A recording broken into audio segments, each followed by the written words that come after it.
अनि भन्ने लागि मलाई काठमाडौँ मेरो लागि होइन रहेछ, काम गर्न सकिँदैन।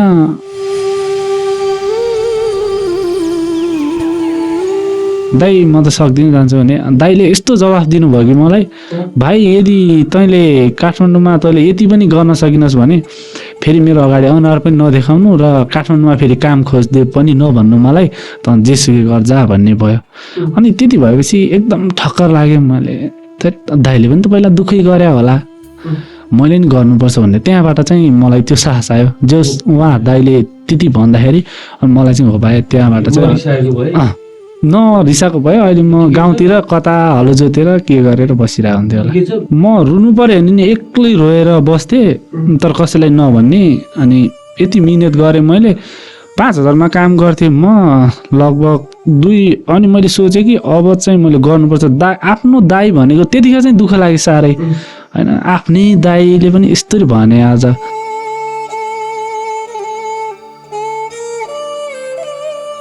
सङ्घर्ष नै सफलता हो, जिन्दगी भनेको सङ्घर्ष हो भन्ने लाग्छ त मलाई चाहिँ। 5 वर्षदेखि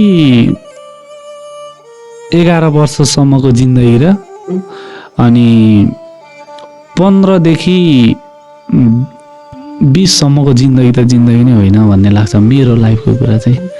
खेत जोत्नको लागि त यसको फ्यामिलीहरू छ नि होइन, आज खेताला जानुको लागि त यसको फ्यामिली छ नि, त्यसरी चाहिँ सम्झिन्थ्यो दाइ होइन। अहिले त्यो नजर त छैन नि त, बाउको शिर ठाडो बनाउन सकेछ दाइ। त्यतिखेर बाजुरामा सायद कोही पनि थिएन कि म यो विरुद्धमा लड्छु, आवाज उठाउने कोही पनि थिएन। मेरो बुवा एक्लो लडेर होइन सब कुराहरू गरेर सदरमुकाममा अनि अरू कुराहरू गर्नुभयो। अनि त्यहाँबाट चाहिँ अलिकति परिवर्तन भएको, त्योभन्दा अगाडि त धेरै थियो। म्युजिकल यात्रा व्यवसायसँग नभए पनि व्यवसाय अधुरो छ, व्यवसायसँग म्युजिक नहुँदा नि म्युजिक अधुरो छ, किनकि त्यो बेग्लै छ क्या दाइ। अनि त्यही भएर नि मेरो दुइटै लागि इम्पोर्टेन्ट हो, तर मैले सक्दो मैले दुइटैलाई इम्पोर्टेन्ट दिन्छु। म्युजिकको लेभलमा पनि म अहिले टेबलमा छु नि दाइ होइन, टेबलमा सुतिरहेको छु नि। म्युजिकको लेभलमा त टेबलमै सुतिरहेको छु। त्यसलाई माथि माथि उचाल्नको लागि त्यो मेरो सङ्घर्ष, टेबलमा सुत्ने, खाटमा सुत्ने, फेरि बेडमा सुत्ने, कहाँ सुत्ने छ नि, त्यो त मेरो व्यवसायले उचालिदिन्छ नि त।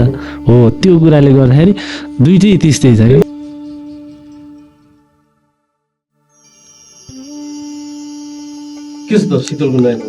एकदम ठिक छ दाइ। अहिले कस्तो चलिरहेको छ? अहिले यस्तै अलिअलि व्यस्तता छ, कामतिरै व्यस्त छु। हजुर अहिले व्यवसाय छ सानो, अहिले लगभग 1.5 वर्ष हुन थाल्यो। अनि त्यसमा छु हाम्रो काठमाडौँभन्दा ललितपुरमा छ। हजुर त्यस्तै छ। के व्यवसाय? मेरो अहिले कलेजमा छ, होटेल हो खासमा। अनि कलेज क्यान्टिन गरिरहेछ, क्यान्टिन सञ्चालन गरिरहेछु।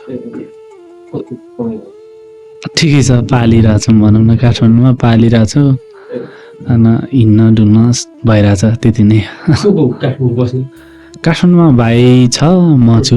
अनि आफन्त चाहिँ यति हो। अनि काकाका छोराछोरीहरू, फुपूका छोराछोरीहरू बस्नुहुन्छ। आमा गाउँमै हुनुहुन्छ। हजुर। यहाँ काठमाडौँ खासमा भित्रिएको चाहिँ के पढाइको सिलसिलामा कि अरू के?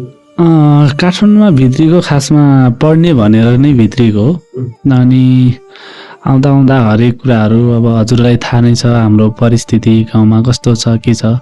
खासमा चाहिँ पढ्छु नै भनेर आइयो। अनि हेऱ्यो यहाँको परिस्थिति, अनि घर परिवारले धान्न सक्ने नसक्ने। म त जेठो छोरा हो घरको पनि। अनि सोचियो केही दिन कलेजहरू पनि गयो, यताउति गऱ्यो। अनि पढ्न जाँदाखेरि एक ठाउँबाट अर्को कलेजसम्म जाँदा पनि गोजीमा 15 रुपियाँ नि भाडा नहुने। अनि त्यस्तो अवस्था भएपछि होइन, काठमाडौँमा त मेरो लागि होइन रहेछ, काठमाडौँमा यसरी बाँच्न सकिँदैन रहेछ, के गर्नुपर्छ भन्ने भयो। अनि त्यसपछि दाइलाई, हाम्रो दाइ हुनुहुन्छ रविन दाइ भन्ने, गाउँकै हुनुहुन्थ्यो। उहाँ दाइसँग, दाइ म काम गर्नु पऱ्यो, म त पढ्न सक्दिनँ अब। अनि घरमा नि त्यस्तै छ, घरको अवस्था त्यस्तै छ दाइ, म जेठो छोरा, मैले चाहिँ घर परिवारलाई हेर्नुपर्ने अवस्थामा मलाई नै घर परिवार हेर्नु पऱ्यो भने त गाह्रो हुन्छ दाइ, के गर्ने, मलाई काम खोजिदिनु भन्ने कुरो भयो। काम खोजिदिनु भयो, खोज्दा खोजिसकेपछि यति गाह्रो कि दाइ राति 2 बजे उठेर काम गर्नुपर्ने होइन। के काम थियो? म होटेलमा काम गर्थेँ, त्यतिखेर हेल्पर गर्थेँ।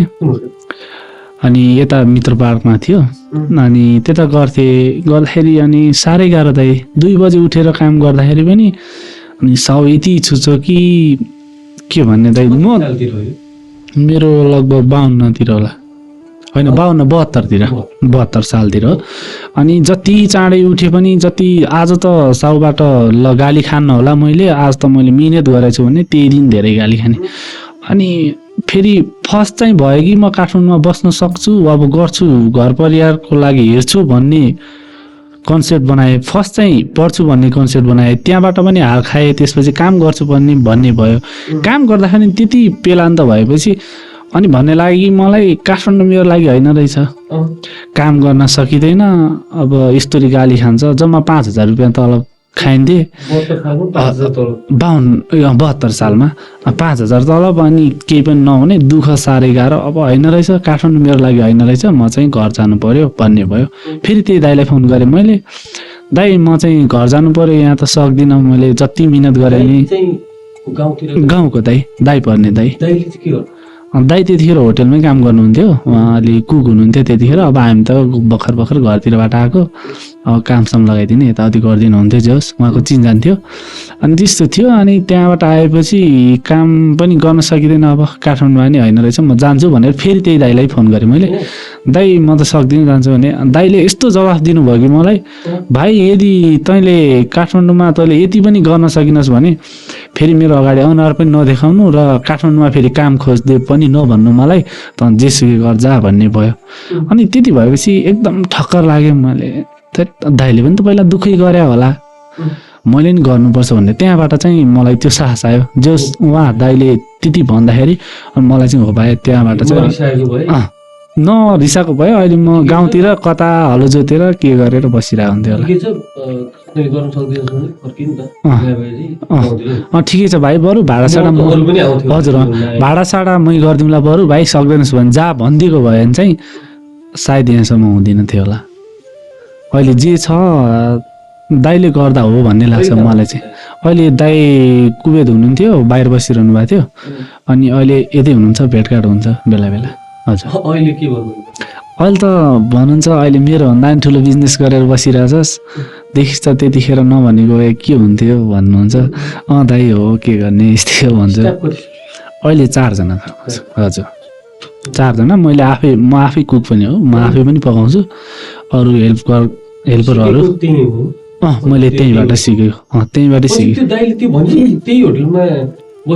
म त्यहीँ बसेँ। अनि त्यसपछि यति स्ट्रङ भयो कि दाइ म रुनु पर्यो भने नि एक्लै रोएर बस्थेँ, तर कसैलाई नभन्ने।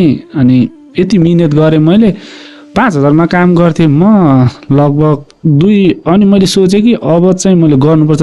आफ्नो दाइ भनेको त्यतिखेर चाहिँ दुःख लाग्यो साह्रै होइन, आफ्नै दाइले पनि यस्तरी भने आज भन्ने लाग्यो। अनि उदेखि रिसले चाहिँ मैले काम सिकेँ, मायाले चाहिँ होइन, इगो बढ्यो होइन। मैले मेरो दुःख मैले दाइलाई भन्दा नि मलाई यस्तो भन्ने, ल म गर्छु नि त अब भन्ने भयो। त्यतिखेर चाहिँ रिस थियो, म बोल्दा पनि बोलेन, धेरै समयपछि बोलचाल पनि भएन। दाइ चाहिँ सम्झिरहनु हुन्थ्यो, मैले चाहिँ मेसेज पनि नगर्ने, केही पनि नगर्ने, त्यस्तो गर्थेँ।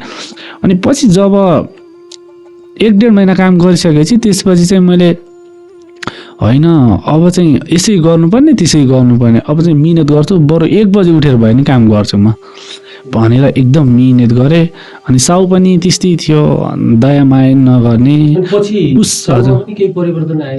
पछि भयो। त्यतिखेर चाहिँ म भर्खर सिकिरहेको अवस्थामा चाहिँ पुसमाको जाडामा पनि दाइ एउटा तन्ना र एउटा रस्तामा सुतेर मैले काम गरेँ दाइ। तै पनि कहिले पनि मलाई ल ठिक छ केटा तैँले गरिस् भनेन होइन। त्यो अनि एकदम हाम्रो यहाँ चौलागाई हो, धुली खेलको हुनुहुन्थ्यो, नारायण चौलागाई हुनुहुन्थ्यो। अनि त्यसपछि धेरै गाह्रो भयो, दुःख सुख। स्टाफहरू टन्नै थियो, लगभग 8-10 जना नै थियो त्यतिखेर। त्यो हामी चाहिँ भर्खर सिकिरहेको थियो नि त दाइ। अनि मैले चाहिँ किचनमा गर्थेँ, कुकले सबै अराउने, किचनदेखि पुछाल सुछाल आउनेदेखि लिएर कटिङ सटिङ सबै गर्नुपर्थ्यो। अनि त्यतिखेर चाहिँ गाउँबाट आएको भने चाहिँ अलिकति फेरि पश्चिम भने चाहिँ अलि हेप्न खोज्ने, अनि त्यही काम गर्ने मान्छेहरूले पनि हेप्न खोज्ने, स्टाफले पनि हेप्न खोज्ने, अनि लास्टै गाह्रो भयो। अनि त्यो पछि मैले त्यो दाइकै कुराले मलाई यति इगो भयो कि अब म गर्छु, 1 बजे उठेर पनि गर्छु, मैले जति मिहिनेत गर्छु त्यो मिहिनेत गर्दा गर्दै पनि मैले राम्रो भएन भने चाहिँ म हार खान्छु, तर म मिहिनेत चाहिँ गर्न छोड्दिनँ भन्ने भयो। त्यहाँ गरिसकेपछि मैले 2 महिना जति गरिसकेपछि अनि मैले अरू कलेज पढ्न जान्थेँ। म चाहिँ कपीमा चाउमिन कसरी बनाइन्छ होइन, चाउमिनमा के हाल्नुपर्छ, मोमो गर्दा के गर्नुपर्छ, म त्यसरी पढेर बस्थेँ क्या दाइ होइन। मैले त्यस्तो गरेँ, अनि त्यस्तो गरेँ भने म 2 महिनामा चाहिँ पर्फेक्ट भएँ। अनि कुक लेभलको भएपछि अनि ममा पनि 2 महिनामा दाइ मलाई त्यति इगो बढ्यो कि दाइ होइन, म घमण्डीमा धेरै नै घमण्डी छु दाइ। म सोझोको लागि मर भने नि मरिदिन्छु दाइ, मलाई त्यस्तो लाग्दैन। तर घमण्ड गऱ्यो भनेपछि मलाई तर त्यो घमण्डले चाहिँ मलाई अहिले फाइदा नै छ। अनि कुनै घमण्डले बिगार्छ, कुनै घमण्डले सपार्छ भन्थ्यो, त्यस्तै भयो दाइ। हजुर, अहिले चाहिँ ठिक छ, जे छ दाइको कारणले छु, भगवान् छ, भगवान्ले गर्दा राम्रै भइरहेछ, त्यही नै दाइ। अब गर्नु पर्ला बिस्तारै। हजुर त्यस्तै छ, अब गरौँला अहिले, पछि नजाउँ छैन दाइ। अब तयारी नै छैन, होइन अहिले छैन, त्यस्तो खासै छैन, पछि हेरौँ। बुवामा अहिले बाजुरामै हुनुहुन्छ? हजुर, बुवामा बाजुरामै हुनुहुन्छ। के छ त्यता पनि व्यवसाय केही छ कि? पहिला चाहिँ पसल थियो, बुवाले हामीलाई सदरमुकाममै पढाउनु भएको, दुःख सुख गरेर जे भयो नि, अब जस खुसीले पाल्नु भएको थियो। एकचोटि समय चाहिँ थियो साह्रै गाह्रो, अनि पछि बुवाले बिस्तारै मिहिनेत गर्दै जानुभयो। अनि त्यतिखेर दाइ गाउँमा थियो, गाउँमा अलि घर परिवार भन्दा नि घर पनि त्यस्तै, सबै कुराहरू त्यस्तै, अर्का खेत जोतेर खानुपर्ने त्यस्तो अवस्था थियो। आमाले कस्तो गर्नुहुन्थ्यो, अर्काको दिनभरि धान कुटेर ल्याएर 1 माना ल्याएर हामीलाई हुर्काउनुहुन्थ्यो दिनभरि। मेरो अहिले 3 जना। त्यो अवस्थामा चाहिँ हाम्रो 4 जना थियो, एउटा भाइ चाहिँ दिदी चाहिँ बित्नुभयो। अनि त्यसपछि चाहिँ हामी त्यही 8-9 वर्षको हुँदाखेरि बित्नुभयो। अनि 8-9 वर्षमा तिम्रो दिदी बित्नुभयो भने अब सानसानै सबै? हजुर, सबै सानसानै। अनि बुवा पनि बेरोजगार, केही छैन, अर्काको खेत जोतेर बस्नुपर्ने, अनि त्यस्तो थियो। सबै कुराहरू कारणै थियो। आमाले दिनभरि अर्काको खेताला गरेर, अर्काको कुटो कोदाली गरेर ल्याएर 1-2 माना आउँथ्यो दाइ, त्यसले पनि कसरी जिन्दगी चल्थ्यो। तै पनि चलाउनु भयो, जे गर्नुभयो, बाबामाले हामीलाई हुर्काउनु भयो। पछि केही समयपछि अलि बुवाले सोच्नुभयो, अब चाहिँ छोराछोरीको लागि केही गर्नुपर्छ भन्ने सोच्नुभयो होला सायद। अनि त्यसपछि सदरमुकाममा आउनुभयो, गाउँ नै छोड्नुभयो, सदरमुकाममा आउनुभयो। अनि 2-4 वर्ष चाहिँ हामी बुवाभन्दा अलग भयो, बुवा बस्नुभयो। अनि बिस्तारै व्यवस्था मिलाएपछि अनि हामीहरूलाई पनि लानुभयो। अनि सदरमुकाममै पढ्यो। सदरमुकाममा गएपछि त्यसपछि चाहिँ अलि जिन्दगी हो कि अब चाहिँ हामी पनि त स्कुल जाने टाइपको भएछ भने। सदरमुकाममा के गर्नु? सदरमुकाममा बुवाले पसल गर्नुहुन्थ्यो, त्यस्तै किराना पसल थियो। अनि पसल गर्नुभयो। अनि त्यसपछि किराना पसल गरिसकेपछि चाहिँ अनि हामीहरूलाई नि बोलाउनु भयो बिस्तारै, आमा र बहिनीलाई बोलाउनु भयो। पछि दाजुभाइ हामी गाउँमै थियौँ। अनि पछि चाहिँ अहिले बुवा जानुभयो, 2-3 वर्ष बुवाले दुःख गर्नुभयो। अनि त्यसपछि चाहिँ हामीलाई बोलाउनु, आमा र बहिनीलाई बोलाउनु भयो। अनि त्यसपछि भाइ र म हो नि। अनि पछि अलि बलियो हुँदै जाँदाखेरि बुवाले अनि त्यो बिजनेसले राम्रो गर्यो, ठिकै भयो, भाग्यले साथ दियो भनौँ। हजुर, अहिले छँदैछ कि बिजनेस? अहिले बिचमा छोड्नुभयो फेरि। अहिले चाहिँ टाइम नै कस्तो भयो भने छोड्नु हुने थिएन, हामीहरू सबै यता काठमाडौँतिर, अनि बुवा मम्मी मात्रै। हजुरबुवा हजुरआमा हुँदासम्म चाहिँ गरिरहनु भएको थियो। अब फेरि यता अनि पसल हेर्नुपर्ने, उता गाउँघर पनि हेर्नुपर्ने, जग्गा जमिनहरू यताउति सबै बाँझो हुने, त्यस्तो भयो। अनि बुवाले भन्नु अब ठिकै छ, तिमीहरू गर्छौ भने तिमीहरू गर, म चाहिँ अब गाउँतिर गर्छु भनेर जानुभयो। क्यान्टिन बनाउँदाखेरि लगानी बुवाले दिनुभयो कि होइन यो सबै मेरो मिहिनेत हो दाइ, मेरो पसिना हो दाइ यो। हजुर, अनि त्यो होटलबाट कमाएर जम्मा गरे मैले होटेलमा मिहिनेत गरेर अनि त्यो जम्मा गर्दै गर्दै गरेर अनि मैले गरेँ दाइ। त्यहाँ कन्ट्याक्ट चाहिँ कसले हो? कन्ट्याक्ट हुनु कस्तो थियो भने म पहिला काम गर्थेँ, त्यही काम गरिरहेको थिएँ। हजुर, त्यही काम गरिरहेको थिएँ, मैले कुक गर्थेँ। अनि त्यहाँ गर्ने क्रममा चाहिँ अनि साउले चाहिँ बेच्ने यस्तो यस्तो भन्ने कुरो भयो। अनि अब बेच्ने भनेपछि मैले अब फेरि बेच्यो भनेपछि कस्तो साउ पर्छ के पर्छ अनि त्यो पनि भयो। अनि मैले चाहिँ अब यसरी अरूलाई दिनुभन्दा दाइ एकचोटि म बुझौँ न त भन्ने कुरा भयो। बुझ्दाखेरि भन्नुभयो यस्तो यस्तो हो भाइ, यतिसम्म गर्न सक्छ भने तिमी गर नि त, तिमीले गरिरहेको हो भन्ने कुरा भयो। ठिक छ दाइ भन्ने कुरा आपसी सहमति भयो। अनि त्यसपछि मैले लगेँ।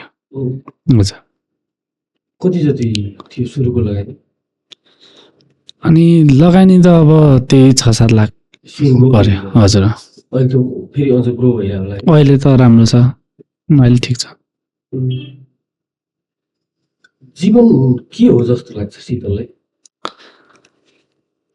जीवन दाइ सङ्घर्ष हो होइन, किनकि मैले सङ्घर्षबाटै मैले सफलता पाएँ। मतलब सफलता भन्नाले यतिसम्म नि होइन कि म ठुलै भन्ने होइन, तर मेरो लाइफको चाहिँ सफलता हो भन्ने लाग्छ मलाई चाहिँ होइन। किनकि सङ्घर्ष नै सफलता हो, जिन्दगी भनेको सङ्घर्ष हो भन्ने लाग्छ त मलाई चाहिँ।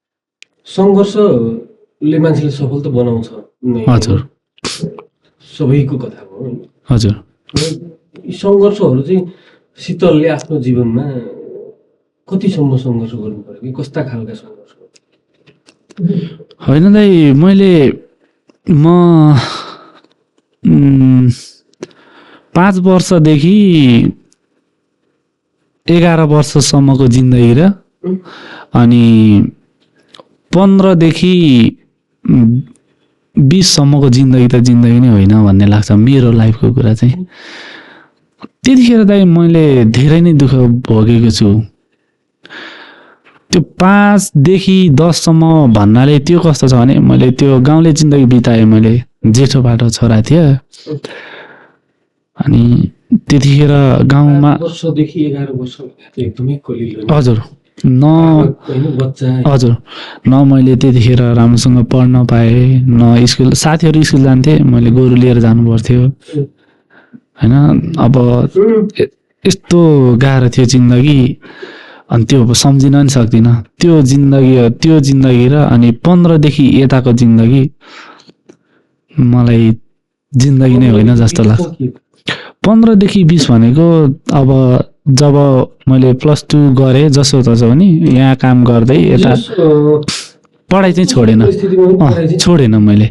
गाउँमा इक्जाम दिन जाने, यता पढ्ने, सेल्फ स्टडी गरेर पनि +2 गरेँ। +2 गरेर अनि त्यसपछि गर्ने भनेको 15देखि 20 भनेको एकदम अब उता चाहिँ गाउँले जिन्दगी भयो, उता चाहिँ अब यता चाहिँ सङ्घर्षको जिन्दगी भयो नि त। अब म पाइला अब अगाडि बढ्नलाई पाइला टेकौँ भन्दाखेरि म अगाडि बढ्ने कि तल झर्ने कि त्यो थियो नि त मैले। किनकि मेरो बाबुआमा कस्तो छ, मेरो बाबुआमाले कतिसम्म धान्न सक्छ त्यो त मलाई थाहा छ नि त। मैले मेरो बाबालाई तपाईँले यस्तो गर्न सक्नु भएन, कसैले त भन्छ होला छोराछोरी पाउन मात्र जान्ने, हामीलाई हेर्नु छैन केही छैन भन्ने हुन्छ होला। तर मेरो मनमा कहिले पनि आएन दाइ। किनकि मेरो घर नै यस्तो छ, मेरो स्थिति यस्तो छ, मैले भन्नु हुँदैन तर मैले गर्नुपर्छ, म छोरा हो म भन्ने लाग्यो एकदम दाइ। मैले हर दुःख गरेन कि होटेलको भुइँमा सुतेन कि टेबलमा सुतेन कि भाँडा माझेन कि हर कुरा गरेँ। अनि त्यो भएर त्यो 5देखि 11को स्टेप र 15देखि 20को स्टेप चाहिँ मलाई एकदम। हजुर, हजुर, काम चाहिँ काठमाडौँमै गरे कि? मैले काठमाडौँ, म बाहिर गएको छैन, काठमाडौँ नै गरेँ मैले। हजुर, जो सबै सङ्घर्ष जति गरियो काठमाडौँमै गर्यो। हजुर, पछि भाइ बहिनीहरूलाई आफै बोलायो? पछि बनाइसकेपछि बोलाएको होइन, भाइलाई त मैले काम गर्दै बोलाएको। किनकि मेरो सपनै थियो। मैले त राम्रो, मलाई थाहा थियो पहिला नै गाउँमा हुँदाखेरि पनि, गाउँमा म हुँदाखेरि पनि मलाई लाग्थ्यो कि म चाहिँ राम्ररी पढ्न सक्दिनँ। किनकि अनि मेरो दाइ भएको भए नि त म नि पढ्थेँ होला, अब दाइले सङ्घर्ष गर्थ्यो होला, म पढ्थ्यो होला, तर मेरो दाइले ममा गर्ने जुन कर्तव्य थियो त्यो चाहिँ म मेरो भाइलाई गर्छु भन्ने म त्यस्तो सोच बनाएर आएको थिएँ दाइ। अनि जब होइन त्यति पनि नभनौँ, तर एकदम ठिक छ, उसले मलाई ज्यान दिनु पऱ्यो भने दिन्छ। ऊ यति हो कि सफा मनको मान्छे छ, त्यो म बुझ्छु। उसले गलतमा गलत भन्छ, राइटमा राइट भन्छ, त्यो म उसको कुरालाई रेस्पेक्ट गर्छु। तर सङ्घर्ष भाइले पनि तिम्रो अनुसार गरिरहेको भए पनि भाइले त्यो तिमीले भोग्या दुःख चाहिँ भोग्न पाएन। त्यो पाएन, मैले दिँदा पनि दिइनँ दाइ, मैले दिँदा नि दिइनँ। मेरो सपना नै थियो, म त पढ्न सकिनँ। अब मेरो सपना, मेरो दाइ हुँदाखेरि मेरो जुन सपनाहरू पुरा हुन्थ्यो त्यो सपना मेरो भाइले फिल गरोस्। मेरो दाइ हुँदाखेरि मैले यस्तरी बसिरहेको छु होइन। मैले आजसम्म पनि भन्छु, मेरो भाइले खाएको थाल पनि मेरो भाइले धुन्न म धुन्छु होइन। त्यति धेरै माया, किनकि मलाई लाइफमा मैले यति धेरै भोगेँ नि दाइ, त्यो कुराले गर्दाखेरि मेरो भाइलाई यति धेरै फिल होस् कि जिन्दगीमा मेरो भाइलाई पछि पनि लागोस्, अर्को जन्ममा नि मेरै दाइको भाइ भएर जन्मिनु भओस्, त्यस्तो फिल होस् होइन। त्यो कुराले गर्दाखेरि पनि मेरो भाइलाई एकदम ठिक छ, राम्रोसँग पढाइदाइ मैले आफै मिलेँ। भाइ अहिले ब्याचलर 3rd इयर हो, हजुर पढिरहेछ। अनि यता भेटनरी डक्टर क्लियर गराए, भेटनरी डक्टर पास भयो, अहिले भेटनरी डक्टर छ, यतै बानेश्वरमा काम गर्छ। अहिले उसले नि 30-40 महिनाको कमाउँछ। अहिले म खुसी छु दाइ, मसँग केही नभए पनि अनि मान्छेले गाउँको त्यो जिन्दगी देखेर एकदम हजुर एकदम खुसी छु दाइ। अहिले दुनियाँले नि भन्छ अब हामीसँग केही छैन, तर होइन दाइ, हामीले सबै पैसाहरू खर्च गर्यो, घर लगायो, यताउति गर्यो, बाजुरामै लगायो, अनि पक्की घर लगायो, सबै गर्यो, पैसाहरू हामीसँग छैन। तर पनि मान्छेको त्यतिखेर त मान्छेहरूले सोच्थे नि त, ओहो यसको घरमा त खाने त छैन होला, यसको घरमा त के भन्नु। हामीलाई त त्यो पैसाको कुरामा भन्दा पनि दाइ खेत जोत्नको लागि त यसको फ्यामिलीहरू छ नि होइन। आज खेताला जानको लागि त यसको फ्यामिली छ नि, त्यसरी चाहिँ सम्झिन्थ्यो दाइ होइन।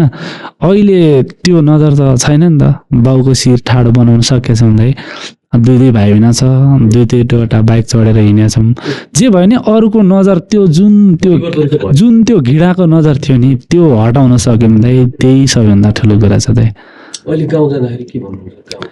अहिले त सबैले रेस्पेक्ट गर्नुहुन्छ दाइ। हामी फर्स्टचोटि अब दाजुभाइ गएको थियौँ, बाइकमा गएको थियौँ। अनि जोस् हाम्रै सतुर भनेका पनि अलिकति यिनीहरू त यस्तो हो भन्ने मान्छेहरूले पनि जो फुलमाला ल्याएर स्वागत गर्नुभयो। अलिअलि अब म गीत पनि गाउँछु, अनि त्यो कारणले पनि होला, प्लस अब माया पनि होला। उतिखेर अब जे भए पनि उहाँहरू गलत पनि होइन। उतिखेर हामी भोकै बस्दाखेरि एक दिन खेताला गएर एक छाक खाना त खुवाउनु भयो नि दाइ, उहाँहरू पनि गलत होइन। सायद त्यही मायाले पनि होला, अहिले यिनीहरू यस्तो थियो, अहिले यस्तरी आयो भनेर त्यो खुसीमा पनि गर्नुभयो होला।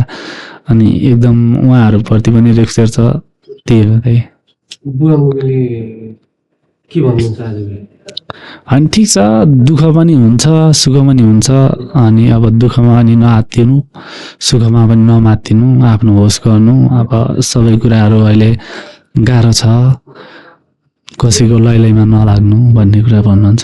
हजुर लागि त निकै ठुलो परिवर्तन हो। हजुर एकदम दाइ, त्यताको बाजा हजुर। अनि यसै पनि मान्छेको नेचर भनेको कमजोर हुने बित्तिकै त फर्केर पनि हेर्दैन कसैले दाइ। ती भगाइहरू अहिले अरू केही गर्न नसके पनि त्यो सोच परिवर्तन गर्न त सकियो नि। हजुर त्यो चाहिँ गर्न सके दाइ। अरू गाउँमा चाहिँ त्यो बेला त्यो भन्नाले जातीय कुराहरू कस्तो?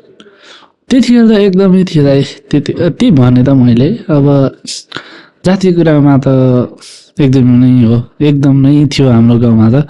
मेरो बाउले नै जुन मैले अघि कुरा लुकाएँ, अब हजुरले खोलिहाल्नु भयो। अनि हाम्रो पनि त्यस्तै थियो, त्यस्तै जातीय अथवा अब हेपिनी होइन।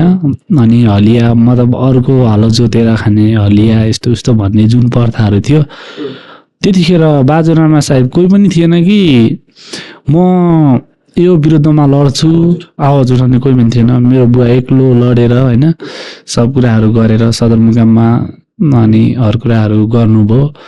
अनि त्यहाँबाट चाहिँ अलिकति परिवर्तन भएको त्योभन्दा अगाडि त धेरै थियो। कस्तो सुनेको बोलिन्छ त?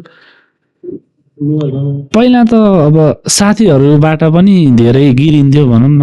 अहिले आफू त मान्छे नभएको जस्तो। मान्छे होइन यिनीहरू मात्र हो भन्ने हो। तर हामीले चाहिँ त्यति भोगिएन, किनकि बुवाहरूको पालामादेखि लिएर अहिले भोग्नेले त अहिले पनि अरूले भोगिरहेछन्। जस त्यो जुन हजुर जुन त्यतिखेर जुन गिल्टी फिल हुने जुन उमेर थियो त्यतिखेर चाहिँ हामी त्यो समाजमा हुर्किएनौँ। बुवाले सदरमुकाम ल्याइसक्नु भएको थियो। अनि त्यसपछि बुवाले जस त्यो विरुद्धमा लड्ने, अनि त्यहीँकै अरूसँग पनि अलिकति केसहरू भयो, ठुल्ठुलो लफडा नै भयो। त्यसपछि ठुल्ठुलो लफडा भयो। अनि त्यसपछि बुवादेखि डराउन थाले मान्छेहरू। अनि त्यो कस्तो हुन्छ नि, हलिया के भन्ने हुन्छ नि, त्यस्तो मलाई एक्ज्याक्ट कुरा चाहिँ थाहा छैन। मैले हल्का हल्का सुनेको चाहिँ। अनि अब हेप्ने छुवाछुत यताउति भन्ने कुरा रहेछ। अनि त्यो कुरामा चाहिँ बुवालाई अब कति वर्षसम्म त्यहाँ हलो जोतेर यताउति गर्दाखेरि अनि केही नपाएको होइन। अनि जब के अरे 20 रुपियाँमा के गरेर त्यस्तरी हलो जोताउने ठुल्ठुलो खेत। अब हजुरबुवा पर अरू त्यस्तरी जस्तो 2-3 पुस्ता नै हाम्रो त्यस्तो भएको रहेछ।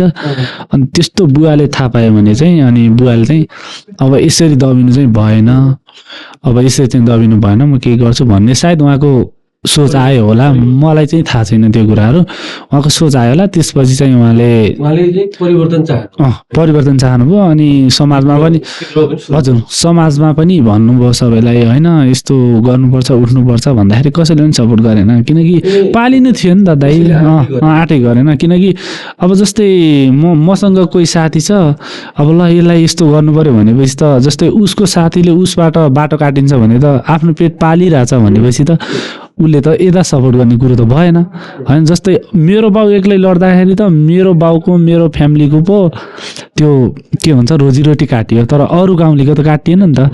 हो त्यो गाउँलेहरूले त्यो चाहन्थे कि जो कि यसको काटियोस् बरु हाम्रो त बच्छ नि होइन। जस यिनीहरूसँग न्यु खोज्यो भने हाम्रो पनि रोजीरोटी काटिन्छ, भोलि बिहान के गरेर बालबच्चा पाल्ने होइन। त्यतिखेर परिस्थिति पनि त्यस्तै थियो दाइ।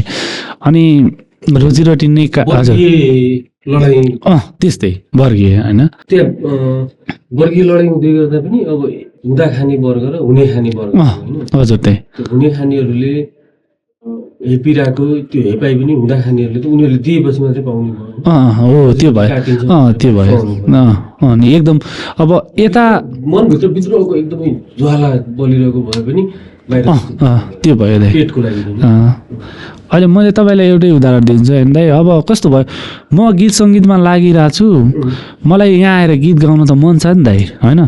तर मलाई यो पनि थाहा छ नि त, मैले मेरो क्यान्टिन खोलेन भनेपछि भोलि बिहान मेरो बाइकमा तेल हाल्ने रुपियाँ पनि हुँदैन।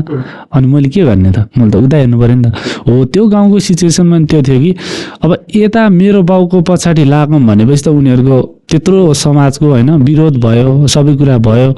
किनकि अब त्यही तिनीहरूको गाउँलाई फेरि आज खाएर बेलुका के खाम भन्ने तिनीहरूलाई त गाह्रो भयो। एक खालको क्रान्ति गर्न थालेपछि प्रतिदिन भोगो बस्नु हजुर हजुर परिवर्तन हुने हजुर। अनि त्यो गाह्रो भयो। त्यो भएपछि अनि मेरो बुवा चाहिँ फेरि कुनै कुरामा हात हाल्नुहुन्न, हात हाल्यो भने छोड्नुहुन्न कि बानी चाहिँ एकदमै नराम्रो होइन। अनि कसैले पनि गाउँमा सबैसँग भन्नुभयो, सबैसँग कुरा गर्नुभयो, कसैले सपोर्ट नगरेछ होइन म लड्छु होइन, म लड्छु मेरो लागि लड्छु, अनि तर तिमीहरू कोही पनि चाहिँदैन भन्ने कुरा भयो। अनि त्यसपछि बुवा गएर सदरमुकाममा केस गर्नुभयो मेरो। अनि केस के व्यक्तिका नाममा थियो कि हाम्रै 3 पुस्तासम्म 20 रुपियाँमा काम गराएको रे है। म फिक्स चाहिँ थाहा छैन, मतलब त्यस्तो भएको रे। अनि त्यसरी मेरो 3 पुस्ता त्यतिखेरको होइन, मतलब यति पैसा चाहिँ दिन्छु भनेर। अब अहिलेको त धेरै नै हो, उतिखेरको चाहिँ अब मेरो 3 पुस्ता भनेपछि त मेरो बाउको 3 पुस्ता भनेपछि त मेरो हजुरबुवासम्मको चाहिँ। अनि त्यही जस उनीहरूको सबै जमिन जग्गा जति बनाएको छ मेरै शाखा सन्तानले बनाइदिएको कि। उनीहरूको यति जग्गा जमिन थियो कि अब मेरै हजुरबुवाको बुवा अनि मेरो हजुरबुवाले गरेको होइन, तर केही पनि नपाएको। अनि त्यस्तो रहेछ। अनि त्यो गाउँलेको कुरा त्यो कन्सेप्ट पनि के भयो भने होइन यसको लागि लड्ने यसले त भनिरहेछ लड्यो भने यो पो हुने हो त हामी त के हो सायद त्यो पनि भयो होला अनि बुवासँग कोही पनि बोल्छ भन्छ भोलि फाइदा उसले नै लाने केही पनि भएन अनि त्यस कुरा पनि गरिदिने भएन कुरा पनि गरिदिनु बोल्छ भोलि पाउने उसले तिमी हो त्यस्तो भयो अनि त्यस्तो भएपछि अनि बुवाले चाहिँ कसैले पनि बुवालाई सपोर्ट नगरेछ अनि बुवा चाहिँ सदरमुकाम आउनुभयो अनि जुन हामीले 3 पुस्तासम्म काम गरेको थियो त्यो मान्छेको नाममा केस गर्नुभयो अनि केस गरेपछि अनि पछि हल्का सजाय भयो यताउति भयो अनि हामीले जुन त्यति वर्षसम्म जति काम गरेको थियो त्यो पाउने कुराहरू पायो अनि पाएपछि हामीले अनि जग्गा जमिन आयो हामीले जति मेरो हजुरबुवाहरूले गर्नुभएको थियो त्यो कुराहरू केही भाग मिल्यो अनि त्यसपछि मिलेपछि अनि बुवा पनि त्यसपछि अनि अहिले बुवालाई पनि डर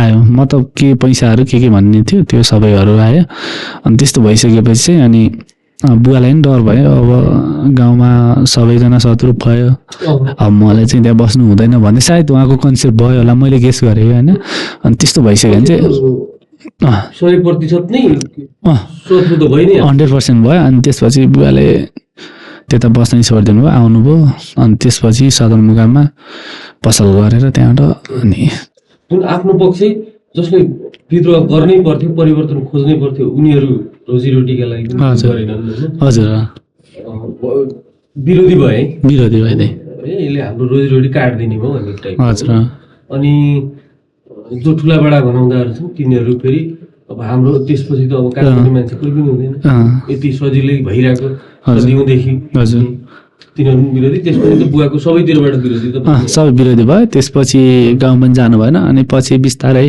हलिया के भन्ने संस्था बुवाले पनि पहल गर्नुभयो त्यसपछि भएपछि अनि त्यो भयो अनि त्यो संस्थाहरू लागू भइसक्यो भने चाहिँ अनि पछि जब फर्स्ट राउन्डमा चाहिँ हामीले नै पाएको होइन कति 5-7 लाख कति रुपियाँ पायो अनि घर जग्गा जे होस् गर्ने भनेर पाएको थियो 5-7 परिवारले पाएको थियो अनि त्यसपछि त्यो भइसक्यो भने चाहिँ अनि बुवाले मान्न थाले सबैले अनि त पछि मेरो लागि यो गरिदिनु पर्यो मेरो लागि यो गरिदिनु पर्यो भनेर अनि पछि सबैतिर भएर अहिले त हलिया खलिया के हो भइरहेछ तर त्यतिखेर फर्स्ट पहल उठाउनु भएको चाहिँ बुवाले हो त्यो वातावरण अहिले त छैन अहिले त अहिले सबै आफ्नो जिन्दगी चलाउँछ ती मान्छेहरूले बुवाको जसले हिजो विरोध गर्थे नि हजुर आफ्नो वर्गहरू हजुर कमजोर वर्गहरू हजुर अहिले के भन्छ अहिले त भन्छन् अहिले त बुवाकै कारणले गर्दाखेरि सबैको घर बनिएको छ सबै कुराहरू बनिएको छ अनि तैपनि मान्छेहरू त्यही हो सोच त्यस्तै हुने रहेछ अब सपोर्ट चाहिँ गर्दैनन् जे भए पनि गाउँमा पहिरो पनि आयो हैन हजुर एकचोटि आयो गाउँमै पछि गाउँ नै हजुर बाबुराम भट्टराई जानु भएको थियो हजुर त्यही जानु भएको थियो त्यो गाउँ नै पुरिएको थियो गाउँ नै होइन गाउँ नै होइन अलि आधी भनौँ न आधी चाहिँ पुगेको थियो मान्छेहरू पनि कति 4-5 जना बेच्नुभयो हजुर पहिला त ठुलै आएको थियो हामी त थिएन त्यहाँ अनि त्यस्तो भएको थियो जग्गा जमिन निकै क्षति भयो नि जग्गा जमिन मान्छेहरू घरहरू सबै शीतल त पछिल्लो समय गायक पनि हैन हजुर मोडल पनि मोडलिङ गर्यो कि गर्यो होइन मोडलिङ पार्ट चाहिँ मैले भाइलाई नै दिएको छु किनकि मेरो फर्स्ट जे देखाउनु पर्ने छ त्यो चाहिँ सबै भाइलाई होइन मेरो प्राथमिकता नै भाइलाई नै हो हजुर हजुर प्राथमिकता भाइलाई नै हो अनि मैले मेरो सोचमा चाहिँ अब मैले गाउँछु अब अरूलाई मजा नआउला अरूलाई राम्रो नलाग्ला तर मलाई मिठो लाग्छ म चाहिँ गाउन सक्छु भन्ने भयो भने चाहिँ मैले गाउँछु अहिलेसम्म लगभग अफिसियल गीतहरू मेरो 5वटा भयो होला अफिसियल गीत 5वटा भयो अनि लाइभहरू छ त्यस्तै अहिले त लाइभले गर्दा पनि अहिले सजिलो चाहिँ भएको छ अहिले सजिलो भएको छ धेरै खर्च पर्दैन हजुर आवाज कसैलाई देखाउन त खासै गाह्रो छैन दाइ उतिखेर गाह्रो थियो तर पनि मैले छोडिनँ दाइ। अफिसियल त गर्न परि नै हाल्छ, हजुर तर आफ्नो मनमा लागेको कुराहरू एकैचोटि 1.5 लाख 2 लाख जम्मा नगर्दा पनि हजुर अहिले त एकदमै सजिलो दाइ होइन। अब फेरि तपाईँ अब तपाईँको बारेमा भन्दा के लाग्ला कस्तो लाग्ला त्यो त म जान्दिनँ दाइ होइन। अहिले पश्चिमको एउटा उत्पादक नै तपाईँ हो जस्तो लाग्छ होइन। फेरि तपाईँलाई मैले त्यो त्यति ठुलो बनाएको पनि होइन। होइन मलाई के लाग्छ दाइ होइन, हामीले सायद मेरो पालामा म जुन होटेलमा काम गरिरहेको अवस्थामा मैले यस्तो अवसर थियो भने नि दाइ, सायद म पनि कुनै लेभलमा हुन्थ्यो होला दाइ। म त्यतिसम्मको मनमा त्यति थियो क्या दाइ मेरोमा। भन्नु नि तपाईँ आफै, मैले त्यतिखेर होटेलमा काम गरेर भाइलाई पढाएर आफ्नो खर्च चलाएर पनि मैले 1.5 लाख रुपियाँ लगानी गरेर गीत गर्थेँ भने हजुर जस्तो यस्तो एउटा ब्रान्ड भइदिएको भए म त्यतिखेर के गर्थेँ होला दाइ होइन। त्यस्तो छ। तर पनि के छैन, अहिले तपाईँ जस्तो साथ सपोर्ट पाइरहेछौँ होइन। मैले एउटा भन्नै पर्ने कुरा दाइ होइन, म सर्वप्रथम तपाईँले सरी भन्छु, किनकि दाइले म भित्र भाइमा केही छ, भाइमा केही लुकेको छ, म त्यो देखाउँछु भनेर हजुरले मलाई कल गरेर बारम्बार भाइ आऊ भन्दाखेरि पनि मैले मेरो कार्यव्यस्तताका कारण म आउन सकिनँ दाइ। त्यसको लागि एकदमै सरी भन्न चाहन्छु। तपाईँ भनेको एउटा सुदूरपश्चिमको ब्रान्ड हो, हामीहरूलाई प्राथमिकता दिनुभएको छ। तपाईँको हामी सधैँ रेडी हुनेछौँ दाइ। अब बुझ्नेले बुझ्ला, नबुझ्नेले नबुझ्ला, त्यो चाहिँ मलाई थाहा छैन। हामी चाहिँ सधैँ तपाईँ हाम्रो गार्जेन हो, हामी तपाईँको रेडी छौँ भन्न चाहन्छु दाइ। धेरै भन्दा पनि मेरो आफ्नो सोच चाहिँ के थियो भने संस्कृति हो। हजुर दाइ। सुदूरपश्चिम त्यसै पनि कर्णाली सुदूरपश्चिम अब हेरिएको ठाउँ होइन। हजुर त्यहाँको संस्कृति त झन् दूरदराजमै थियो। हजुर कसैले चिन्नेवाला थिएन। हजुर आदरणीय अग्रजहरूले सबै आदरणीय अग्रजहरूले जतिसम्म ल्याउनु हो त्यसमा हामी पनि एउटा इच्छा बनिदिउँ न। हजुर दाइ। हजुर धेरै अहिले त लाइट डोरी चलिरहेको बेलामा धेरै महँगो खर्च तिरेर देउडा कलाकारहरू चाहिँ हुम्लादेखि आउनु सक्दैन, बाजुरादेखि आउनु सक्दैन। हजुर थोरै लगानीमा पनि कलाकार बन्न सकौँ हजुर भन्ने मेरो आफ्नो उटुटी थियो। एकदम दाइ। त्यसले गर्दा पनि यो गरौँ न त भनेर गरेँ। अहिले सबैसँग भेट्नु पाएको छ। म पनि यो मानिस एकदम दाइ। नयाँ प्रतिभा भन्ने बित्तिकै त्यो कलिलो उमेरको प्रतिभा मात्रै नभइकन हजुर अहिले बुढा बाहरू पनि आएर गीत गाउनुहुन्छ कि, आमाहरू पनि आएर म पनि एउटा देउडा गाउँछु बाबु भन्नुहुन्छ। यो मानिसमा त हामीलाई नि एकदमै खुसी लाग्छ होइन। के छ शीतल, अबको प्लान गायक बन्ने कि बिजनेसतिरै बढी फोकस गर्ने? होइन दाइ, अब दुइटै छ, इम्पोर्टेन्ट मेरो लागि दुइटै छ। यता मेरो सपना भयो, उता जिन्दगी भयो। हजुर अनि सपना पुरा गर्नको लागि पैसा चाहिन्छ होइन। फेरि सपना मारौँ भने त्यो पनि सकिँदैन, त्यसको पनि अर्थ छ दाइ। त्यही भएर म दुइटैलाई सँगसँगै लिन्छु। तर पुरै यता पनि दिन सक्दिनँ, म पुरै यता पनि दिन सक्दिनँ, पुरै यता पनि दिन सक्दिनँ, छोड्न पनि सक्दिनँ। हजुर दिन सक्दिनँ, त्यस्तो छ दाइ। एउटा कल्पना गरौँ, एक खालको मनभित्र गायक बन्ने उठुटी पनि भएको मान्छे। हजुर हजुर आवाज पनि मिठो भएको मान्छे, गीत गाउँदै गाउँदै एकदमै राम्रो भइदियो कुनै बेला। हजुर कुनै गीत चाहिँ एकदमै राम्रो चलिदियो, त्यसपछि गायक भएरै हिँड्नु पर्यो। हजुर त्यसपछि त बिजनेसमा कतिको त्यसपछि आफ्नो लगाव कतिको होला? बडा अप्ठ्यारो क्वेसन सोध्नु हो दाइले है। पछि बिजनेसले त त्यो गराइदिएको हो नि। हजुर हजुर बिजनेस त इभन पहिलो चाहिँ आमा बुवा, त्यसपछि तिमीले आफैले बिजनेस होइन, जसले तिमीलाई काठमाडौँमै टिकाइरहेको छ। हजुर अब केही गर्छु भन्ने बनाइरहेको छ। हजुर मानव फ्याट यही बेलामा एउटा गीत चल्दियो होइन। हजुर अनि त्यसपछि बिजनेस अहिले त तिमी आफै हुनु परेको छ नि त। हजुर 24 घन्टै बिजनेसमा आफै हुनु पर्यो। हजुर त्यसपछि बिजनेसमा कसैले सिफ्ट गर्ने कि बिजनेस बेचेर पनि कलाकारी बन्ने कि, म यो कल्पना गरिरहेको छु। होस् भगवान्ले यो सुनोस् पनि। एकदम होइन दाइ, म बेच्न त सक्दिनँ दाइ, किनकि मेरो पसिना हो। मैले त्यो बेच्नु भनेको मेरो पसिना बेच्नु हो। मैले त्यो जुन मैले टेबलमा सुतेर कमाएको पैसा बेच्नु हो। म त्यसरी बेच्न त सक्दिनँ। होइन अल टाइम बिजी हुनुला त त्यो परको कुरा हो, तर केही हदसम्म भयो भने पनि सकेसम्म मेरो प्रयास हुनेछ, म त्यहाँ एभाइलेबल हुनेछु। त्यो तर किनभने यो कुराको हजुर सफल भइसकेपछि मान्छे एकातिर होइन हजुर त्यो धरातल बिर्सिन्छन् कि बिर्सिन्छ त शीतलको के छ भन्ने कुरा यही बेलामा आयो त्यो टेबलमा सुतेको कुरा होइन। हजुर दाइ पसिना बेच्ने हजुर दाइ यो यसमा महानता छ नि त। हजुर गीत सङ्गीतमा त त्यो आकाशको फल हो। हजुर हान्ने हो झटारो झर्छ हजुर नझरी खेर जान्छ होइन।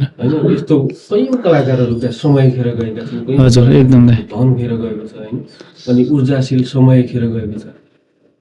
मेरो त यस्तो छ दाइ, त्यो के भन्छ के अरे मेरो बिजनेसको र मेरो सङ्गीतको यस्तो मित्रता छ नि दाइ, त्यो सङ्गीत मेरो के भन्छ त्यो म्युजिकल यात्रा व्यवसायसँग नभए पनि व्यवसाय अधुरो छ, व्यवसायसँग म्युजिक नहुँदा नि म्युजिक अधुरो छ, किनकि त्यो बेग्लै छ क्या दाइ। अनि त्यही भएर नि मेरो दुइटै लागि इम्पोर्टेन्ट हो, तर मैले सक्दो मैले दुइटैलाई इम्पोर्टेन्ट दिन्छु। सङ्गीतलाई त व्यवसायले 100% सपोर्ट गरिरहेको छ होइन। हजुर अब यहाँनिरको कुरामा त्यो व्यवसायलाई चाहिँ गीत सङ्गीतले कसरी सपोर्ट गरिरहेछ? यस्तो दाइ कि त्यहाँ पनि म्युजिकल कामहरू हुन्छ? होइन त्यस्तो त्यस्तो होइन, किनकि मैले होइन म्युजिकले व्यवसायलाई सहयोग गरिरहेछ भन्नु भएन, त्यो ठिक छ, तर यता जस्तै मैले व्यवसाय गरिरहेको छु त्यो पछिसम्म जस्तै मैले नि त त्यो होटेलमा भाडा माझेर सफलता हुँदा हुँदा पो मैले व्यवसाय खोलेँ नि त होइन। जस्तै म्युजिकलाई पनि म्युजिकको लेभलमा पनि म अहिले टेबलमा छु नि दाइ होइन, टेबलमा सुतिरहेको छु नि, म्युजिकको लेभलमा त टेबलमै सुतिरहेको छु। त्यसलाई माथि माथि उचाल्नको लागि त्यो मेरो सङ्घर्ष, टेबलमा सुत्ने, खाटमा सुत्ने, फेरि बेडमा सुत्ने, कहाँ सुत्ने छ नि, त्यो त मेरो व्यवसायले उचालिदिन्छ नि त। हो त्यो कुराले गर्दाखेरि दुइटै त्यस्तै छ। टेबलमै सुतेर एउटा यात्रालाई हजुर एक ठाउँमा पुर्याइयो होइन। हजुर हजुर हजुर आत्मसन्तुष्टि त हजुर सन्तुष्टि छ दाइ। ठुलै सफलता नभए पनि होइन मलाई ठुलै हुनु पनि छैन दाइ, नभए पनि आफ्नो आत्मसन्तुष्टि नै सबैभन्दा ठुलो कमाइ हो नि त। हजुर होइन दाइ मलाई त्यस हजुर अब फेरि अर्को यात्राको टेबल फेरि सुरु भयो। हजुर यता म्युजिक यात्रा होइन, अहिले कस्तो छ भने म्युजिक चाहिँ मेरो टेबलमा सुतिरहेको छ, उचालिरहेको छ नि त बिजनेसले होइन। हो त्यो कुराहरू छ, त्यही भएर दुइटै एउटै छ कि मेरो लाइफलाई उचाल्यो, मैले लाइफ टेबलबाट सुताएर म अहिले खाटसम्म सुत्ने लेभल बनाएँ। अहिले मेरो बिजनेस होइन त्यो मेरो खाट हो दाइ होइन। हो त्यो खाट म्युजिकको पनि त्यो खाटसम्म पुग्नको लागि अब सपोर्ट कसले गर्छ त, मेरो व्यापार बिजनेसले गर्छ। त्यो दाइ जति बेला एकदमै ठुलो सङ्घर्ष थियो नि हजुर दाइ काठमाडौँमा टिक्नका लागि, हजुर म चाहिँ केही दिन भए पनि यहाँ बाँच्छु र केही गर्छु भन्ने एउटा साहस थियो नि। हजुर त्यो बेला गीत गाउँथ्यो? त्यतिखेर गाउँथेँ दाइ, म गीत गाउँथेँ। अनि भने त दाइ मैले अवसरै नपाएको दाइ। त्यो बेला एक त 1 बजी राति उठेर 2 बजी राति उठेर काममा पेलिनु पर्थ्यो। हजुर हजुर पक्कै पनि त्यहाँ त गीत गाएको त राम्रो मान्थेनन् होला? मान्थेनन्, तर मैले जस फोन हुन्थ्यो, फोनमा रेकर्ड गर्थेँ आफ्नै स्वरहरू, आफै सुन्थेँ, त्यस्तोहरू थियो। अनि मलाई यहाँ काठमाडौँमा मलाई दाइ मित्रपालबाट के अरे मित्रपालबाट जस्तै त्यहाँ दिल्ली बजार भन्छ नि त्यहाँसम्म जान त मलाई थाहा हुँदैन थियो। भनेपछि मलाई यो स्टुडियो दुनियाँ गीतहरू सुनिन्थ्यो, हो मलाई नि यहाँ यस्तो रेकर्ड गर्न पाए त हुन्थ्यो भन्ने हुन्थ्यो नि त। त्यो भयो, त्यसपछि केही कतैबाट केही सम्पर्क नि कतैबाट केही चिनेन। अहिले त हर स्टुडियोहरूको दाजुभाइ भइरहेछ, हर स्टुडियोको भइरहेछ, त्यतिखेर त थिएन। त्यो बेला त कसैसँग सम्बन्ध पनि थिएन पनि थिएन। त्यो गीत सङ्गीतमा पहिलो गीत रेकर्ड गर्दाखेरि हजुर गीत सङ्गीतमा पहिलो रेकर्ड गर्दाखेरि पहिलो गीत चाहिँ पहिलो गीतको चाहिँ अवसर दिनुहुने दाइ आदरणीय दाइ प्रेम आरसी मुगाली मेरो फर्स्ट गीत हो त्यो। उहाँले नै स्टुडियोमा पाइला टेकाउने चाहिँ उहाँ हो। हजुर अनि किनकि मेरो स्वर म गाउँघरमा यस्तो हो, म गाउँघरमा नि धेरै गाएरै हिँड्ने, अनि एकचोटि सेती कर्णाली भन्ने एउटा चलेको थियो गाउँतिर। अनि त्यतिखेर त्यस्तो ठाउँमा पनि हिँड्थेँ म। अनि गाउँबाट लग्थेँ स्वर राम्रो छ भनेर, त्यता पनि गीत गाउँथेँ। अनि त्यहाँबाट पनि स्वर जोस् आमाहरूले पनि भन्थे यसको स्वर राम्रो छ, कोही आयो भने पनि जोस् मेरो छोराले अवसर पाओस् भनेर पनि होला। संस्था थियो वीरबहादुर बमले चलाउनु भएको थियो, त्यतिखेर म गएको थिएँ। अनि त्यतिखेर पनि मैले त्यतिखेर चाहिँ ऊ नै भएन, त्यो पुरै मैले सफलता नै गर्न सकिनँ।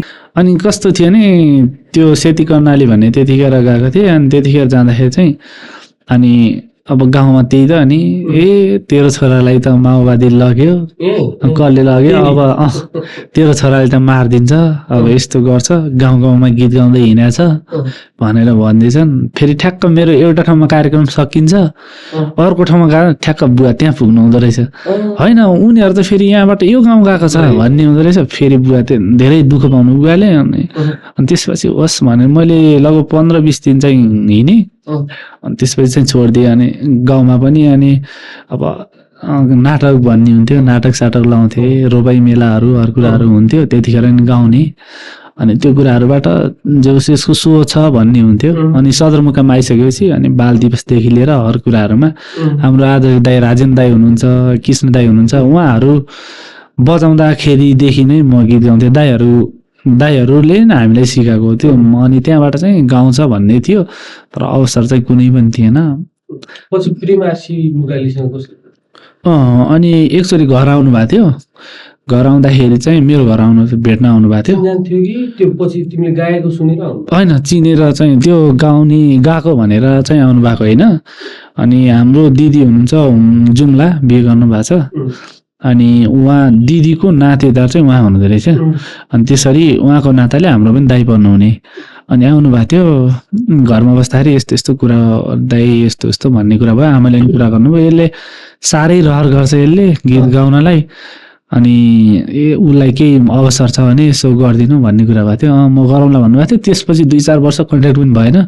अनि त्यसपछि हामी काठमाडौँ हुँदाखेरि दाइ चाहिँ इन्डियाबाट गीत गर्ने भन्ने कुरो भएछ। गीत गर्ने कुरो भयो भनेपछि अनि मलाई भन्नुभयो ल मेरो यस्तो यस्तो गीतहरू छ, 2टा गीत गर्न लाग्छु। एउटा गीतमा चाहिँ भाइलाई मोडल हाल्दे, अनि म पैसा यतिबाट पठाउँछु त्यो घर। अनि त्यसपछि अर्को गीत चाहिँ एउटा गीतमा चाहिँ तँलाई भोकल हाल्न दिन्छु, अनि सबै लगानी मै गर्छु भन्ने कुरा गर्नुभयो। हुन्छ दाइ भने मैले फर्स्टचोटि भोकल गरेको चाहिँ दाइकै आशीर्वादले हो। दाइले नै अवसर दिनुभयो भनौँ। कति वर्ष हो त्यो गीत रेकर्ड भएको? लगभग 3-4 वर्ष भयो। त्यसपछि अरू अफिसियल गीतहरू त्यसपछि गरे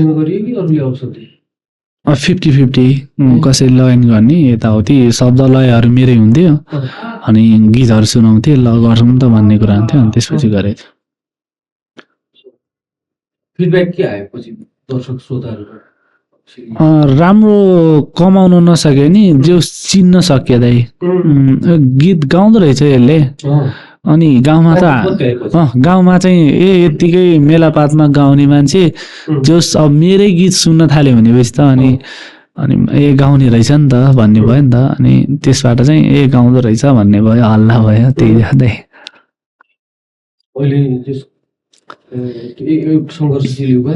हजुर ती मान्छेहरूले अब जति बेला पनि चिन्नुहुन्छ, उहाँहरूले कलाकार पनि भनेर चिन्नुहुन्छ, अहिले चाहिँ चिन्नुहुन्छ। अनि त्यो मेन कुरा चाहिँ अझै हाइप बढेको चाहिँ यहाँ लाइभ गाउन थालेबाट चाहिँ अझै नै धेरै भएको छ। अझै नै धेरै भएको छ होइन। त्यसको लागि त मैले यति खोजेको कि मैले यो लाइभ कहाँ हुन्छ के हुन्छ, जस तपाईँ आफ्नै मान्छे दाइ हुनुहुँदो रहेछ हर कुराहरू। म यहीँसम्म आउनुको लागि कति सङ्घर्ष गरेको दाइ, त्यो मलाई मात्र थाहा छ होइन। अहिले चाहिँ हाँसो लाग्छ, अहिले त हामी एउटै फ्यामिली जस्तो भएर बस्छौँ, कुराकानी गर्छ। यहीँसम्म आउनु पनि गाह्रो थियो मलाई। त्यस्तो भयो। अहिले जोस् कसैले खोजेर अथवा खबर नआएसम्म होइन, हजुर हामीलाई पनि थाहा हुँदैन। हजुर हजुर को कस्तो छ, कतिपय प्रतिभाहरू हजुर छन् नि। हजुर कतिपय प्रतिभाहरू अवसर पाइरहेको छैन। हजुर उनीहरूलाई स्टुडियो अथवा त्यो दूर दराजबाट काठमाडौँ आउने कुनै अवसर छैन। हजुर अब यहाँबाट को कहाँ कस्तो गाइरहेको छ केही थाहा हुँदैन। हजुर त्यत्रो 5-6वटा गीत अफिसियल गर्दाखेरि पनि मेरो लुक्सलाई चाहिँ मान्छेहरूले भन्थ्यो होला कि गायकै होला मोडेलै होला भन्थ्यो, तर तिम्रो यो गीत सुनेको थियो चाहिँ कसैले भन्दैन थियो दाइ होइन। अहिले चाहिँ हाँसो लाग्छ, तिम्रो यो गीत सुनेको चाहिँ कसैले भन्दै थियो। जब मैले लाइभ गाउन थालेँ भने चाहिँ गाएको है यो चाहिँ यहाँको गाएको है यसले गीत गाउँछ भन्ने भइरहेछ। होइन दोहोरी गाउन आर्ट चाहिँ गरेको छैन, टुक्का चाहिँ जस्ट त्यत्तिकै अब गाउँघरमा गाउने तरिकाले गाउने हो भने चाहिँ जस मैले नि गाउँछु, तर अलि मैले हात हालेको छैन भनौँ, छोटै एन्सर देउडा त गर्छु म। तर त्यो दोहोरीमा चाहिँ आर्ट गरेको छैन, त्यो पनि कोसिस गऱ्यो भने चाहिँ हुन्छ होला। त्यो उतातिरको काली कर्णालीतिरको लोकगीत भयो, हजुर दोहोरी यता गण्डक क्षेत्रतिरको दोहोरी, हजुर दाइ यताको लोकगीत भयो, त्यो भाषा लवजले गर्दा पनि अलिकति आँट नआएको त्यही होला सायद। अब सक्यो भने यता गण्डक क्षेत्रको दोहोरी पनि गरौँ भन्ने छ कि के छ? रहर चाहिँ छ दाइ। म कस्तो भने यस्ता अब केही बर्थडे सड्डे हुन्छ यताउति हुन्छ भने भाइहरू पनि छ अनि दिदीबहिनीहरू पनि हुन्छ, दोहोरी मजाले खेलिन्छ, फेरि उहाँहरूसँग चाहिँ सक्छु मैले। अनि यहाँ चाहिँ के लाग्छ भनेपछि अब दिदीहरू हुनुहुन्छ सिनियर, खत्रै जवाफ दियो भने के भन्ने हो, फर्काउनै नसक्यो भने सबै हाँस्यो भने के गर्ने, त्यो कुराले चाहिँ मलाई त्यो मारिरहेछ कि। त्यसले सबभन्दा मान्छेहरूलाई चाहिँ कमजोर बनाउने पाटो नै त्यही हो। हजुर सक्दिन कि कसैले केही भन्छन् कि मलाई देखेर के भनिरह होला मान्छेहरूले, त्यो कुरा सबैभन्दा ठुलो शत्रु त आफूभित्र छ नि। त्यो कुराले चाहिँ मारिरहेछ। सायद यो पनि त्यो रविन दाई जस्तै एउटा जवाब दिने मान्छे भेट्यो भने चाहिँ यो पनि सक्छु कि भन्ने त्यो पनि लाग्छ कहिलेकाहीँ। हजुर सकिन्छ, हजुर गर्न सक्ने, किनभने देउडा क्षेत्रतिरको गर्न नसकेको भए तापनि टुक्का गाँच्न त गाह्रो हुन्छ नि। हजुर देउडा क्षेत्रको 14 अक्षरको मिटरको टुक्का गाँच्न सक्ने मान्छेले यता 10 अक्षरको मिटरको टुक्का हजुर। अर्को कुरो कुनै पनि मिटरमा टुक्का गाँच्न र अनुप्रास बनाउन सक्ने मान्छे, तेरो नाम के हो भन्यो भने मेरो नाम फलानु हो भन्न सकिन्छ। त्यसपछि भास्टनेसहरू छ त्यो भित्रका होइन, कसले कसरी गाउँछ ती कुराहरू फरक रहे, सामान्यतया गाउन त सकिन्छ। अब ट्राई चाहिँ गर्छु म 1-2वटा, जे भए पनि जसले जे भने पनि 1-2वटा दोहोरी चाहिँ गर्छु। पछि शीतलले पढाइलाई निरन्तरता दियो कि दिएन? सकिँदै त्यसपछि जति मैले कमाउँदै भाइलाई गएँ मैले भने अघि नै, बहिनीलाई पनि ल्याएँ, बहिनीले बिहे गरिसकेँ। हजुर उसलाई पनि पढाउने भनेर ल्याएँ, त्यतिखेर भाइ पनि रोजगार भइसकेको थियो। 3 वर्ष जति भयो होला। हजुर अनि बहिनीलाई पनि पढाउने, एक्लो बहिनी हो, अब त दाजुभाइ पनि कमाउने छ भनेर जुन त्यो सोचेको थिएँ, अब छोरी बहिनीको त्यस्तो अलिकति नपुग्ने रहेछ अनि बिहे गरेँ। ठिकै छ, उसको खुसी हो, उसको खुसीमा हामी पनि खुसी हुनुपर्छ। ठिक छ, राम्रो छ, एकदम ठिक छ। अब के बुवा आमालाई काठमाडौँ ल्याउने विचार चाहिँ अझै सङ्घर्ष गर्नु होइन? काठमाडौँमै घर ठोकेर ल्याउने होइन त्यतिसम्मको त छैन, जस आइरहनु बा हुन्छ, बेला बेला आउनुहुन्छ, भेटघाट गर्नुहुन्छ। अस्ति नै भर्खर पनि दसैँ अगाडि पनि आमा आउनुभएको थियो, सायद हजुरले पनि देख्नु होला, यहीँ स्टुडियोमा आउनुभएको थियो, आउनुहुन्छ बेला बेला, सन्चो बिसन्चो गरेर जानुभएको छ। अहिले त्यतिसम्म सबै फ्यामिली सबै राख्ने अलिकति पुगेको छैन, बिस्तारै हेरौँला। सबैतिर राम्रो छ। अब बुवा आमालाई सन्तुष्टि दिइयो होइन, एक खालको सुख पनि दिइयो होइन। अब बुहारीको सुख, नातिको सुख को पालो आयो होइन, बुवाहरूको बुवा आमा जस अहिले सबै ठिक छ होइन, त्यति चाहिँ छ कि यो कुरा चाहिँ छैन भन्ने चाहिँ छैन कि, कसैलाई केही कुराको अभाव छैन। मतलब सानोतिनो भन्ने कुरा त त्यो छँदैछ, आपतै हुन्छ नि त्यो, हो अब भोलि यो नभए भने त हुँदैन भन्ने हुन्छ नि, त्यो चाहिँ छैन।